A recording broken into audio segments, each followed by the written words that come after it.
देखिए इस घर में कितने अच्छे गुलदावरी के पौधे लगे हुए हैं, एकदम माइंड ब्लोइंग।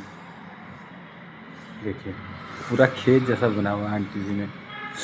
ये हेज लगाई हुई है, इसका नाम है इस हेज का मधुकामिनी। और इस तरफ गेंदा है। ये इस फ्लावर का नाम मुझे पता नहीं है। और ये गेंदा लगा हुआ है। ये कलकत्ता वाला कोलकाता और लग रहा है मुझे गेंदा। फिर यहाँ पे वो फ्लावर है। ये बनियान ट्री है छोटा सा।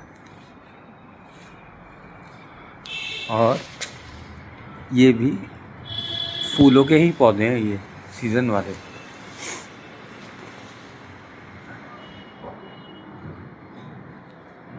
अलग अलग टाइप के पौधे हैं।